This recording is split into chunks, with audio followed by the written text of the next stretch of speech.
pegamos um equipamento emprestado e foi bem na brincadeira mesmo, assim, primeiro lote Mesona, quase jogado fora, coando, filtrando com pano, bem hostil o ambiente para cerveja.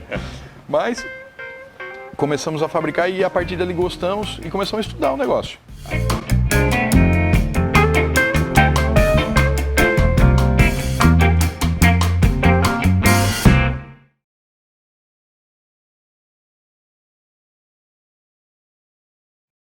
O cara é político, dos novos políticos, mas eu sei que o que ele mais gosta mesmo não é em sessão de Câmara de Vereador, é tomar cerveja e viajar. É isso, Alex Bichos? É isso aí, fala galera, tudo bom? É bem isso mesmo, né? A parte política, eu acredito que é um dever de cidadão. Você gosta mais de político ou de beber cerveja? É uma pergunta inválida. Mas falar de política bebendo uma cerveja vale. Claro. Depois de umas 2 cervejas, então flui melhor. Política melhor ainda, claro. Né? Você veio primeiro a política na tua vida ou veio a cerveja? A cerveja, como todos conhecem, né? A tradicional cerveja veio antes, né? Já veio lá na adolescência, quando o politicamente correto ainda não era tão correto. Só que a cerveja artesanal, sim, essa começou em 2011, 2012. Por incrível que pareça, mano, colocaste uma boa pergunta, porque foi em paralelo. Foi em 2011, quando a gente montou a AGE, mais ou menos ali, a Associação de Jovens Empreendedores, eu comecei a partir dali me identificar que eu tinha uma postura de líder na cidade, que eu poderia também colocar a minha aptidão dentro da política. E também foi em 2011, 2012 que a gente começou a fazer cerveja boa. Quando é que você identificou essa postura de líder? Que é uma postura interessante, né? Que o líder não é você que se define, né, Alex? Não. São as pessoas que acabam dizendo que você é. Exatamente. Então foi justamente quando mais pessoas começaram a dizer, tu tens que participar, tu tens que ser, tu tens que participar da vida pública e tal. Isso já vinha antes, quando eu era mais novo, mas, política, todo aquele negócio de o cara, vou virar político, os outros já vão me olhar atravessado, já vou ser taxado. Você era um cara bacana, todo mundo gostava da festa. Claro. Você estava sempre com todas as tribos. Organizava sempre as festas, eu era o cara que ajudei a organizar a festa Jeca, a festa do fogo, as festas tradicionais da cidade, eu estava lá. Estava lá organizando. Então era um cara bem conhecido no meio. Bem quisto. É uma palavra boa? Pode ser uma palavra bonita, né? Mas daí você identifica em 2011, 2012 essa veia política, ela já começa a nascer ali? Ali ela começou a despertar. Eu já era filiado a partido político, mas não participava tanto. Em 2011, a gente fundou a Associação de Jovens Empreendedores em Içara. E isso, quando a gente começou a visitar outras cidades, outros estados, até fora do país, fomos numa reunião de jovens empreendedores no Paraguai, a coisa começou a tomar corpo, porque eu percebia que mais jovens estavam se engajando na coisa. E que a gente tinha 2 maneiras de fazer a mudança. Do lado de fora, que ela acontece, só que ela é de forma mais lenta, ou do lado de dentro. Então, em 2012, eu participei pela primeira vez como candidato em uma viagem que a gente fez a Curitiba, onde eu conheci o senhor Osiris Silva. Foi ali que eu tomei a decisão, eu vou ser candidato. Porque, ouvindo o seu Osiris, muitas vezes, no seu discurso ele comentava, desde quando ele fundou a Embraer, quando eles criaram o primeiro avião, de que como ele ia fazendo e como a política, em vez de ajudar, atrapalhava. Ali eu tomei a decisão. Eu falei com o Osiris, tive a oportunidade de conversar com ele e disse, Osiris, a tua palestra mexeu comigo, eu vou voltar para a minha cidade. Voltei diferente. Na minha cidade eu pelo menos vou fazer a diferença e vou fazer com que a política não atrapalhe mais empreendedores, sonhadores como o senhor. Mas a tua fala é muito bonita, é muito bacana. Mas quando você entra na política, você se depara com um sistema que ele já existe. Claro. Como é que você luta contra esse sistema? Dia após dia. Não é fácil. Pass by pass. É um passo de cada vez, não tem como tu querer também entrar em 1 ano, em 6 meses, fazer toda a mudança.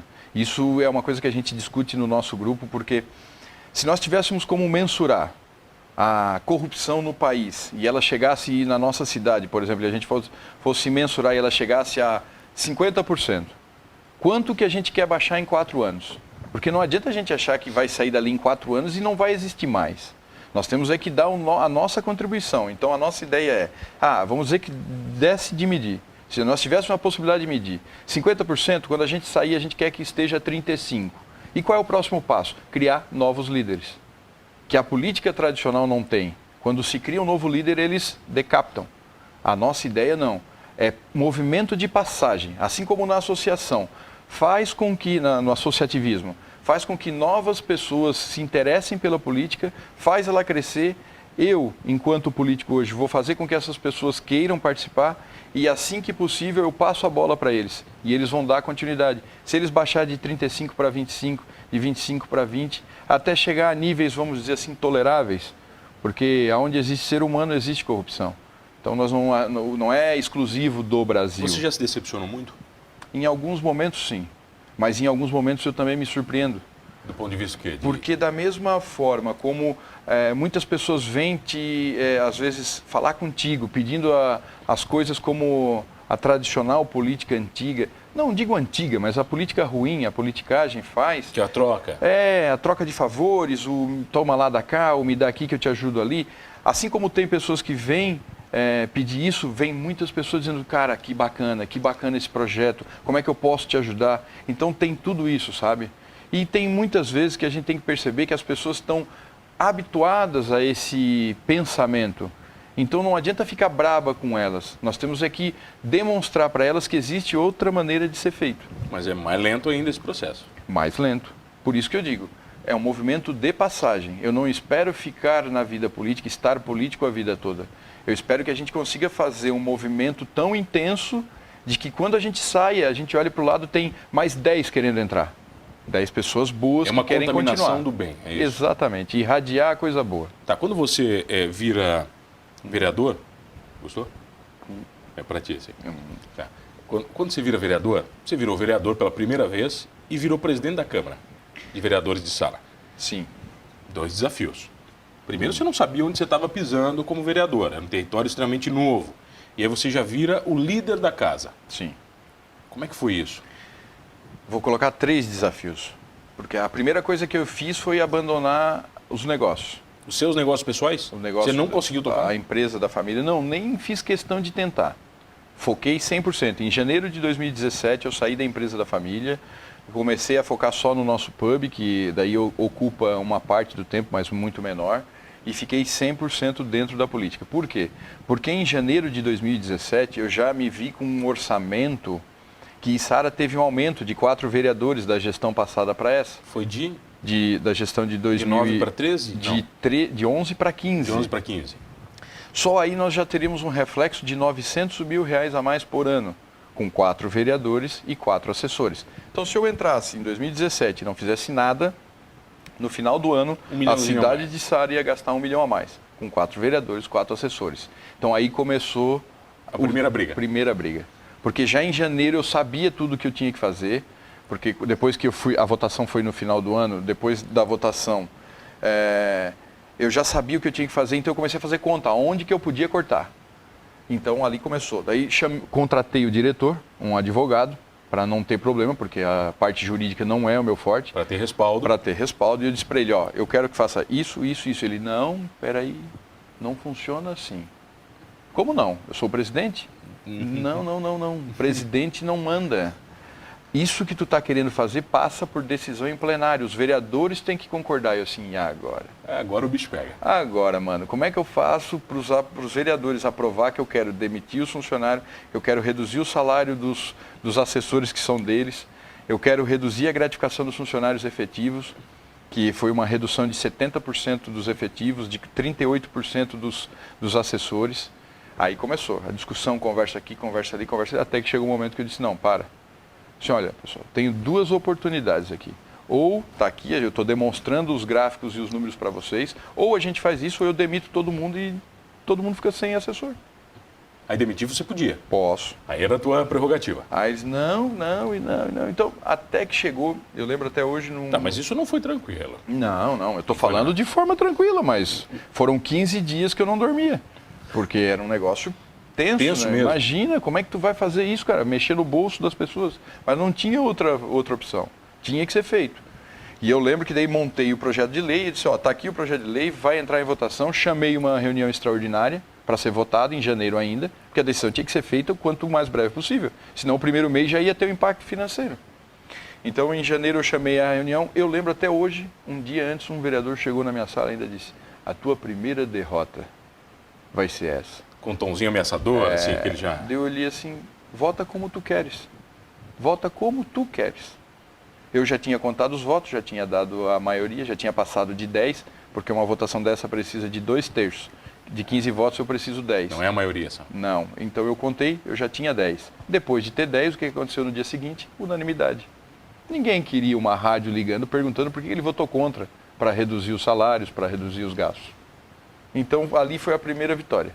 E o primeiro aprendizado também, porque eu sabia que dali por diante eu ia ser odiado. E eu sabia que quando eu não estivesse mais como presidente, ia começar a retaliação. Vamos falar dela na volta, pode ser? Pode. Eu tenho o prazer de receber aqui hoje ele, o jovem empreendedor, o cara que é empresário, vereador e bebedor e fabricante de cerveja boa, Alex Michels, no programa Humanos. Fica comigo que eu já volto rapidinho. Voltei aqui no programa Humanos e você já sabe, comigo, Mano Dal Ponte, todos os dias na RTV Criciúma, canal 19 e 53.1 da TV aberta e no 20 da NET, o programa Humanos Talk Show. Se você perder uma entrevista, vai lá no YouTube do programa Humanos Talk Show, sem H, que você vai ter todas as entrevistas na íntegra, inclusive esta entrevista com o vereador, bebedor e fabricante de cerveja, Alex Michels. Estava me falando antes que você, como presidente, sabia que seria odiado depois da primeira votação, que se reduziu. Claro, não existe alguém em sã consciência que diz muito obrigado por reduzir 70% do meu salário. Não existe. Mas eu também sabia que era algo que deveria ser feito. Por incrível que pareça, uma grande maioria entendeu o que a gente fez. A grande maioria dos funcionários e da própria Câmara? A grande maioria. Os funcionários, até hoje, eu agradeço a maneira como eles receberam a situação, eles ajudaram a construir isso. Então, não é, eu estou falando aqui que, não. A sua grande maioria entendeu do que tinha que ser feito, inclusive ajudou a montar essa estrutura de como que a gente ia fazer. Então, eu agradeço os funcionários da Câmara por ter essa sensibilidade, os vereadores também que entenderam e votaram nisso. Né? Alguns apoiaram, inclusive? Sim, alguns apoiaram. Nós temos pessoas boas dentro do processo político. Como é que lidar com tantas mentes diferentes, Alex? E não são só ideologicamente diferentes, né? São de valores, de culturas, entende? Algumas têm valores mais antigos e mais novos, e não quer dizer que um é certo ou errado. Sim, são valores. Sim. Claro, cada um tem o seu. A parte mais legal da questão da Câmara de Vereadores é porque ali realmente é representativo. Ali tu tens desde uma pessoa que pensa com um modelo de esquerda ou de direita ou de centro, mas tu tem um professor, tu tem alguém que é mais ligado à área braçal, tu tens pessoas... Tem um pouquinho de tudo. Tem um pouco de tudo. E é essa miscigenação que faz a tomada de decisão. Claro que é difícil. A hora que tu vai para uma mesa de debate, como é que tu vai se comportar ou tu vai tentar colocar o teu ponto de vista, vamos dizer, o meu ponto de vista enquanto empreendedor, enquanto empresário, para aquele cara que é empregado. Porque, naturalmente, o Brasil tem uma cultura de que o empregado... ou melhor, o empregador, ele é uma pessoa hostil ao empregado, né? Quase um assassino. Ele suga do empregado a força que ele tem. E não, é claro, existem casos que o empregador é assim, mas a cultura brasileira tem disso, né? De que o patrão, ele suga o empregado, e o empregado não está nem aí para o patrão. Na sua concepção. Existem, na verdade, as regras que hoje provam que não é isso. Os dois têm que trabalhar em sinergia, porque se o patrão fechar a empresa, o funcionário também não trabalha. Mas aí, nessa mesa de discussão, o negócio é bacana. Mas já teve discussões mais acaloradas, eu imagino. Algumas delas. Não é nada tão tranquilo assim de sentar na mesa e bater papo. O primeiro projeto que passou já em 2017, nós levamos... Era um projeto que ele aumentava o valor que o funcionário público paga para o fundo dele próprio de previdência, era de 11%. E a reforma da Previdência no município de Sara, ela já aconteceu em 2017. Ela passou de 11 para 14. Então, o funcionário público pagava 11 e começou a pagar 14. O governo municipal teve que fazer também um aporte para tudo isso depois poder fazer a segregação de massa, que é a divisão dos grupos, dividir o grupo dos pessoais mais velhos e dos mais novos, que daí os mais novos vão pagar mais tempo para a Previdência e isso vai fazer com que ela seja sustentável. E os mais velhos, com o tempo, vão morrer, então aquele ali se extingue. Então, de 11 para 14, do dinheiro que é deles para eles. Nós levamos 4 meses e meio. discutindo, debatendo e tal. E eu lembro como se fosse hoje, quando foi para votação, a Câmara estava cheia e eu escutava os caras dizendo, vagabundo, por que botou isso a toque de caixa? Esses foram 4 meses e meio de discussão, a reunião era semanal. Então, mas isso é o bacana da coisa. Mas, Alex, o povo entende as ações? Por exemplo, quando você fala de uma redução significativa da Câmara de Vereadores, o povo entende isso como uma ação verdadeira que os vereadores têm que fazer? Ou eles estão preocupados realmente com o seu bairro, com a sua rua? Como é que funciona isso na cabeça da população? É muito amplo. Tem os que entendem, tem os que não entendem. Tem os que vão dizer que não fizesse mais do que obrigação, mas tem aquele que diz assim, ó, é de pessoas assim que a gente precisa. Então, aí é a pluralidade, né? É a divergência e a maneira como cada um pensa. Você perdeu amigos por ter se tornado político? Alguns amigos falaram assim, não, agora eu não quero mais, você virou político, Alex, não... Eu acredito que sim. Não sei se é perder, mas se afasta um pouco. Naturalmente? Naturalmente, afasta. Porque, na verdade, também a tua vida fica muito mais corrida. Tu não tens mais tempo. Para tu fazer não é tudo mais, que você fazia. Tu não é mais uma pessoa privada, tu é uma pessoa pública. Então, tu tens que estar em quase todos os lugares. E tu mudou a tua imagem por ser uma pessoa pública? Acredito como é que se cuidar um pouco mais, entendeu, das pessoas? Acredito que na visão das pessoas, sim. Para mim, não. Mudou por quê? Porque eu casei, porque hoje eu estou com 2 filhos. Foram 4 anos de muita mudança pessoal. Então, eu pessoalmente mudei. As pessoas do lado de fora podem dizer que eu mudei por causa da política. Aí, na política, as pessoas te odeiam. Aí você cria um pub que vende cerveja. Para as pessoas te amarem. É para equilibrar. Para equilibrar. Como é que foi essa? Em algum momento, por exemplo, o Denoso Mustache se misturou com a política? Não. Você sempre teve esse cuidado? Não, nem pode. O que acontece, é claro, muitas vezes o cara está lá trabalhando, está atendendo, tá, e como é que estão as coisas? Como é que está a política? Como é que tá? Então, a discussão, a conversa sempre acontece. Tá, e o pub nasceu por quê? O pub nasceu de uma ideia muito bacana do Antônio Kleber, o Bigode, que já esteve aqui, e eu. Nós trabalhávamos juntos. Ele veio falar de cachaça aqui.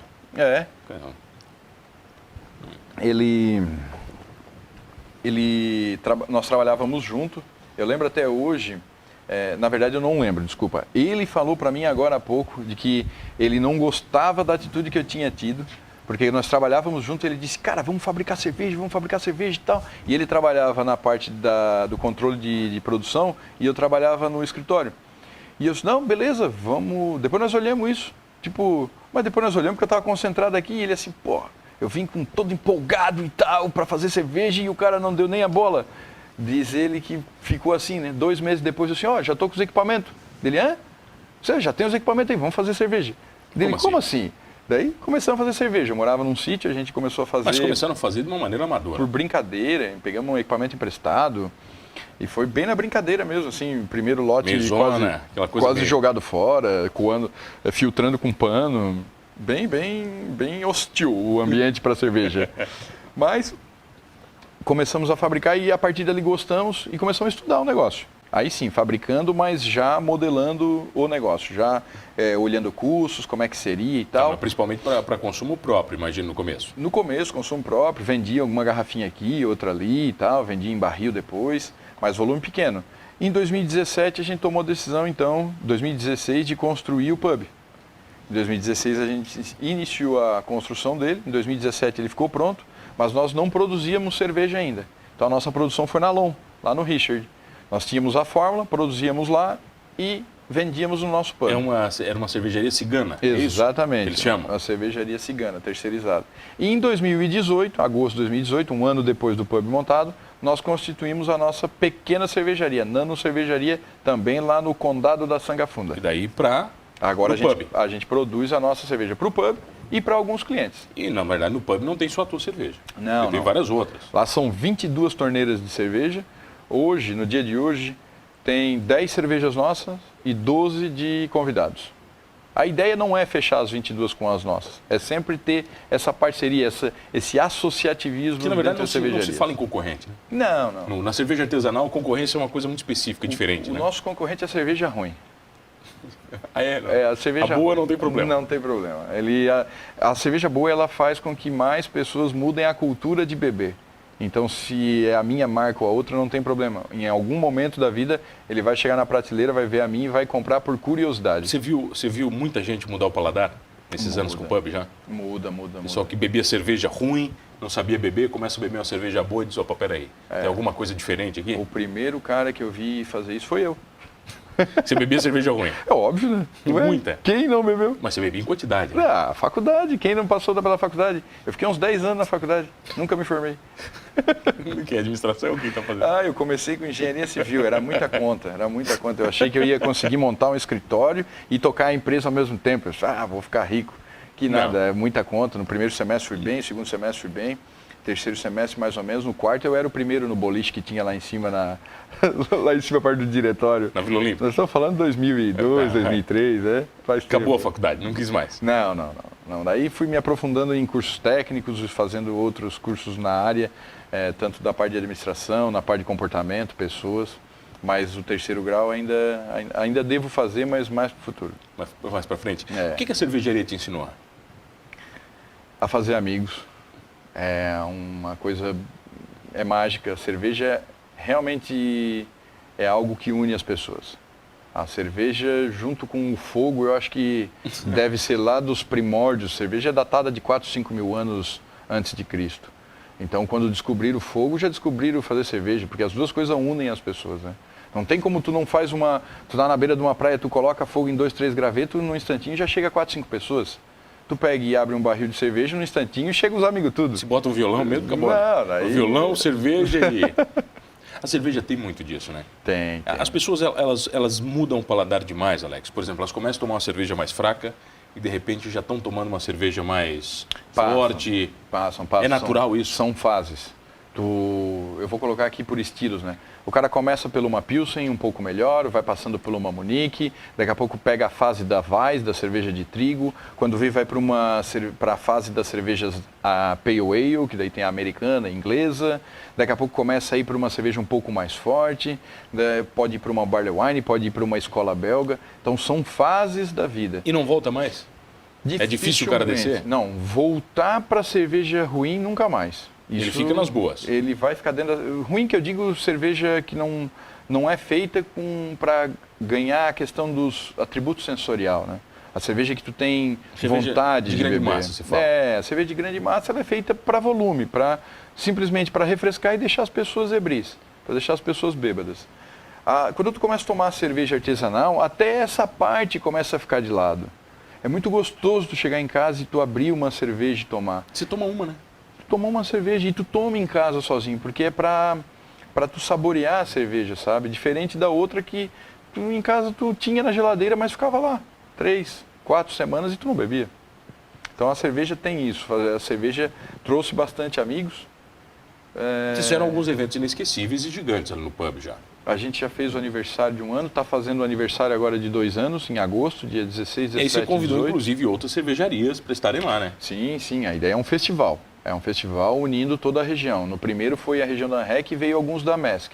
Esse ano a gente vai manter na REC, porque só a REC nós já estamos em 14 cervejarias, 14 cervejarias. Vocês conversam muito entre si? Bastante. Sobre qualidade, produto? Troca ideia. Troca muito produto? Troca produto. Você é parte mais bacana, troca. Né, tem um movimento que a gente está fazendo que ainda merece um pouco mais de atenção. Por enquanto a gente não conseguiu despender o tempo necessário, mas que é construir um roteiro turístico cervejeiro daqui, porque com 13 cervejarias, a gente pode trazer alguém de qualquer lugar do mundo para ficar aqui uma semana, só visitando as cervejarias. Pode subir a serra, conhecer a serra, vir descendo, conhecer a Lom, Big Jack em Orleans, a Birra Del Nono em Uruçangue, vem vindo, Cocal do Sul, a Albatroz, aqui em Criciúma, Choclen, a Blend Brewery, a nossa em Içara, e daí pode ir para o mar, pode ir para o Farol. Então nós estamos num ambiente que culturalmente e a questão do turismo a gente tem que explorar mais. Nós estamos a 40 minutos da serra, que pode ver neve, a 15 minutos do mar, entre 200 quilômetros de uma capital, 280 de outra, com aeroporto próximo. Então nós temos aqui fortalecer a região para trazer o turista também da questão da cerveja. Cara, infelizmente tem que acabar esse programa. Ele acabou já. Começa a falar em cerveja, o papo vai. Alex, obrigado pela presença. Mano, eu que agradeço. Mais quanto tempo de vereador ainda? Eu fico até 2020. E tem reeleição? Como é que funciona? Tem reeleição, mas eu não pratico isso. Lembra que no começo eu falei oxigenação, criar novos líderes? É modificação. Um momento, uma vereança, e agora eu estou trabalhando a minha pré-candidatura a prefeito. E aí é outro papo. Aí você volta aí para a gente falar sobre isso. Alex Michels, um grande prazer receber o cara aqui. O cara é vereador, jovem empresário, adora uma cervejinha, e eu tenho um recado para você. Não esqueça de uma coisa, hein? Gostando de político ou não, de cerveja boa ou não, somos todos humanos.